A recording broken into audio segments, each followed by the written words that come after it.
कल्याण डोंबिवलीमध्ये मनसेचा शिवसेनेला पाठिंबा, केडीएमसीमध्ये महायुतीचा महापौर बसणार तर भाजपला दूर ठेवणार नाही, श्रीकांत शिंदेंची माहिती. स्थानिक पातळीवर निर्णय घेण्याचे राज ठाकरेंचे आदेश, कल्याण डोंबिवली शिवशक्ती युतीवर मनसेच्या राजू पाटील यांची प्रतिक्रिया, संदीप देशपांडे आणि बाळा नांदगावकर यांच्याकडूनही निर्णयाचं समर्थन. किशोरी पेडणेकर यांची शिवसेना युबीटी पक्षाच्या मुंबई पालिकेतील गटनेतेपदी निवड, वर्षभरासाठी पेडणेकरांची निवड. दाओसमधील पिकनिक संपल्यावर मुख्यमंत्री महापौर पदासंदर्भात घडामोडींकडे लक्ष घालतील, संजय राऊतांची मुख्यमंत्र्यांवर सडकून टीका.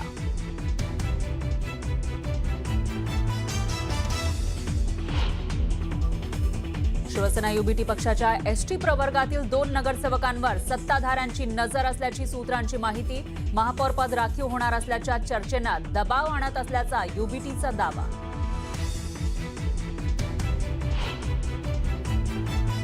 शिवसेना पक्ष आणि चिन्हाबाबत आजची सर्वोच्च न्यायालयातली सुनावणी लांबणीवर, राष्ट्रवादी काँग्रेसचा पक्ष आणि चिन्हाबाबतही सुनावणी लांबणीवर.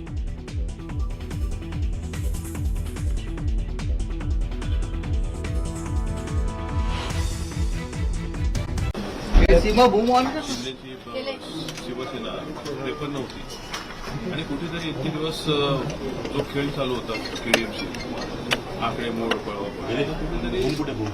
या परिस्थिती आम्हाला थांबताना दिसत नव्हता. भविष्यात ज्या काही निवडणुका असतात, समित्यांच्या असतात, कमिट्यांच्या असतात, अशा वेळेस पण काही गोंधळ होण्याची शक्यता आम्हाला दिसत होती. तर अशा वेळी आम्ही कुठेतरी एक बाजू अशी स्टेबल राहावी या हेतून एक पाठिंबा दिलेला आहे आणि ऑब्व्हियसली शिवसेना आणि बीजेपी हे एकत्र होते, त्यामुळे त्यांना समर्थन देऊन सर मनसेला काय भेटणार याच्यामध्ये भेटण्यासाठी सत्तेत असल्यावर कामं झाली, बस झाली आम्हाला, बाकी भेटण्यासाठी कामं होण्यासाठीच आम्ही पाठिंबा दिला. पण या संदर्भात उद्धव ठाकरे पक्षाला तुम्ही काही सांगितलेलं आहे का? कारण तुम्ही एका युतीमध्ये लढले होते.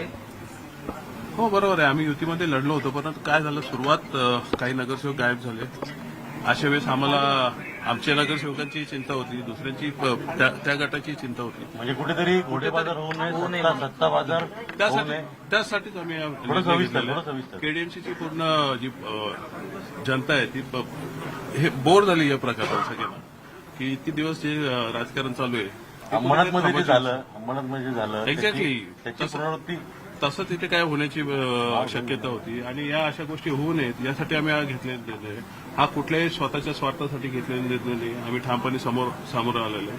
माननीय राजसाहेबांनी आम्हाला जेव्हा आमचे आकडे समोर आले आणि आम्ही त्यांनी सांगितलं, त्यांनी आम्हाला सांगितलं स्थानिक पातळीवर जो तुझ्या नगरसेवकांचा विषय असेल त्याच्यावर निर्णय घ्या आणि त्या अनुषंगाने आम्ही या संदर्भात राज ठाकरे केडीएमसीमध्ये भाजपला बाजूला ठेवून कुठेतरी इतर नेते मला वाटतं भाजपा शिंदे आणि एकत्रच आहेत ना, त्यामुळे त्यांना बाजूला ठेवायचा प्रश्न नाही. आज का नाही आज का नाही सोबत मी भाजपचा प्रवक्ता नाही, त्यामुळे तुम्ही त्यांना विचारा. भाजपचा प्रवक्ता नाही, राजू पाटील तुम्ही बोलता सोबत आहे की सोबत आहे बोला ना. तुम्ही ठाकरे आणि तुम्ही युतीत लढलात, महायुतीच्या धोरणांवर टीका केली किंवा जे काही निर्णय घेतले किंवा एडीएमसीतलं करप्शन असेल त्यावर टीका केली आणि आज तुम्ही शिंदे शिवसेनेवर तुम्हाला आणि माझ्या केडीएमसीच्या जनतेलाही मला प्रश्न विचारायचे आहे की 5 लोकांमध्ये आम्ही जनतेला न्याय देऊ शकलो असतो का बाहेर राहून? त्यामुळे सत्तेत राहून आम्ही आमचा अंकुश ठेवणारच ना. भले काय आम्ही काय त्यांचं सरकार वगैरे किंवा ते पाडू शकत नाही, परंतु आमचे जे मुद्दे आहेत ते आम्ही घेऊन एक कॉमन मिनिमम प्रोग्राम घेऊनच जाणार आहोत आम्ही. त्यामुळे तो विषय राहत नाही की आम्ही काय बोललो कोणा, असं खूप कोण त्याच्याबद्दल बोललेलं असतो. परंतु सत्तेमध्ये सामील झाला आपण की तुमची काही नाराजी होती का जेव्हा निवडणूक भाजपने काही तिथेही शिवसेना उभाटाने एबी फॉर्म दिले, तर अशी काही तुमची नाराजी होती का? काही गोष्टी तिथे घडल्या होत्या, काही सीट माझ्या पडल्या पण होत्या, परंतु ती नाराजी व्यक्त करण्याची वेळ नाहीये. ती पक्ष माननीय राजसाहेबांनाही माहिती आहे, उद्धवजींनाही माहिती आहे, परंतु तो स्थानिक नेतृत्वाचा त्यांचा विषय होता. यामध्ये दोन्ही पक्ष नेतृत्वाचा वर्ष काही दोष नव्हता, त्यामुळे अशा गोष्टी घडत असतात. पण तो जो माघार घेण्याचा प्रकार झाला नसता तर मनसेचे 5 चे 10 झाले असते. झाले असते, परंतु नाही झाले. आता जी परिस्थिती ते घेऊन जायचं. जर त्याला जाण्यात काय पॉईंट नाहीये. आम्ही एक चांगला मुद्दा घेऊन इथे चाललोय की आम्हाला या राजकारणाला कुठेतरी एक ठराव द्यायचा होता, हे स्टेबल करायचं होतं. ते बरं, आता सत्तेमध्ये सामील होत आहे काय साधारणपणे भूमिका असेल? मान्य राजसाहेबांनी आम्हाला लोकल तुमचा निर्णय तुम्ही घेऊ शकता ही मुभा दिली होती. संदीपजी, तुम्ही काय जस्टिफाय कराल हे जे नवं समीकरण होतं आहे कल्याण डोंबिवलीमध्ये? मला पक्ष म्हणून याचा काही संबंध नाही. जो निर्णय आहे तो स्थानिक नेतृत्वाला घ्यायचा अधिकार सन्मान्य राजसाहेबांनी घेतलेला.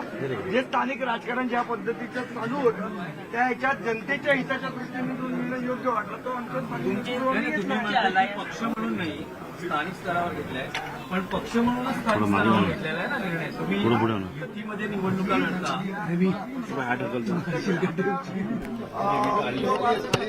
थोडंसं मागे चंद्रपूरमध्ये भारतीय जनता पक्षाला पाठिंबा दिला की नाही दिला? So त्यांनी त्यांच्या स्थानिक विषयाप्रमाणे तो निर्णय घेतला.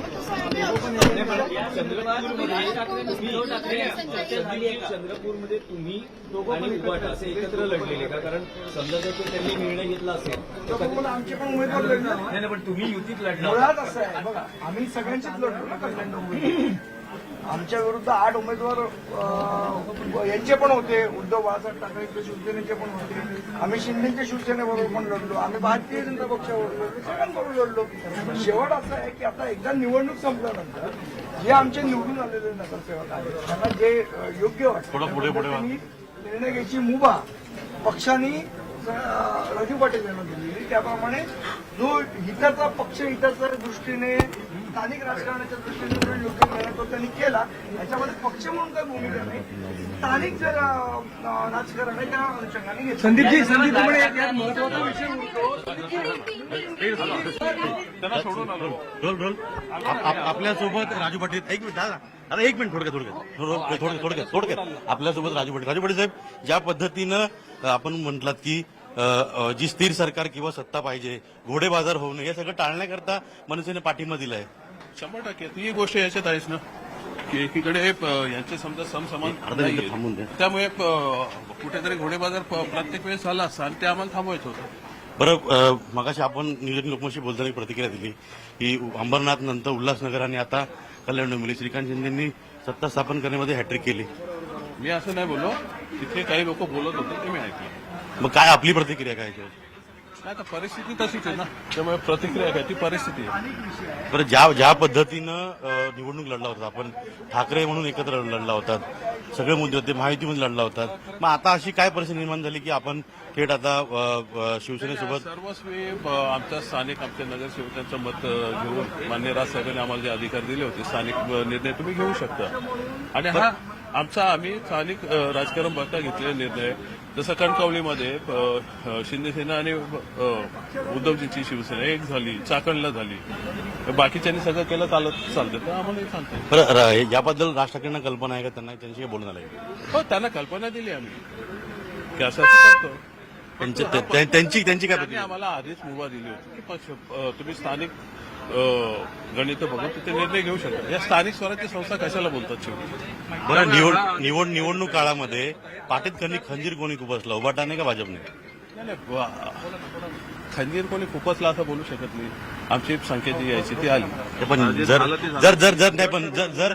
हेच माघार नसते घेतले तर मनसेचे 5-10 झाले असते ना? झाले असते, 15-20 पण झाले असते. पण परंतु का नाही झाले? जर त्याला काही अर्थ नाहीये, लोकांनी जिथे आमची बंडखोरी झाली तिथे विचार केला की अरे यांच्यात एक वाक्यता नाहीये, तर यांना निवडून देण्याचा काय फायदा, आणि त्याचा फटका आम्हाला बसला. असं जरी असलं तरी पण आम्हाला आमचे जे 5 आलेत त्यांना लोकांपुढे कशी कामं करता येतील. कारण केडीएमसीची परिस्थिती तुम्ही पाहिलेली आहे, तिजोरी खाली आहे. शेवटी राज्य शासनाकडनं नगरविकास खात्याकडनं निधी आणायला लागेल, आणि अशा वेळेस पॅनल सिस्टममध्ये ते लोकांना मतदारांना न्याय देऊ शकत नव्हते. राज्य या सगळ्या प्रक्रियेत भाजप कुठे दिसत नाही? ते भाजपला विचारा ना, मी भाजपचा प्रवर्तक. पण मग युती आहे, कल्याण डोंबिवली महानगरपालिका युती आहे, युती असताना कशा रीतीने असं होईल? आम्ही एक कल्याण डोंबिवली शिवशक्ती युती असा एक गट स्थापन करू, त्याच्यामध्ये पाठिंबा दिलेला आहे शिवसेना शिंदे यांना, आणि त्यांची भाजप आणि त्यांची युती आहे, त्यामुळे तो युती होणारच आहे. म्हणजे भाजप सत्तेच्या बाहेर नाही? तो त्यांचा विषय, तो माझा विषय नाहीये. बरं वाटाघाटी काय झाली का किंवा एक मिनिट मला बरं प्रश्न पूर्ण होऊ द्या. मनसे जे सत्तेमध्ये भाग घेतलेला आहे, काय कुठली पदं महत्वाची पदं काय असं काय झालंय का? नाही, ते आता आम्ही आरक्षण उद्या पडणार आहे. ते पडल्यानंतर आम्ही बसणार आहोत. काही पदं वगैरे 100% मिळणार आहेत. आम्ही काही बिनशर्त पाठिंबा दिला नाही. लोकांची कामं करायला आम्हाला निधी लागणार आहे, काही पदं लागणार आहे. त्या अनुषंगाने आमच्या 5 नगरसेवकांना काहीतरी अपेक्षा असतील, महापौर उपमहापौर स्टँडिंग कमिटी काहीतरी अपेक्षा असतील. हो ऑब्वियसली असणार ना. फक्त पैसे घेऊन आम्ही विकलो गेलो नाही हे ठामपणे सांगू शकतो. नक्कीच. हे होते राजू पाटील. अपेक्षा व्यक्त केलेल्या आहेत महापौर उपमहापौर स्टँडिंग कमिटी. पण सत्तेमध्ये मोठी पदं जी आहेत ती मोठी पदं मिळावीत याकरता देखील आहे.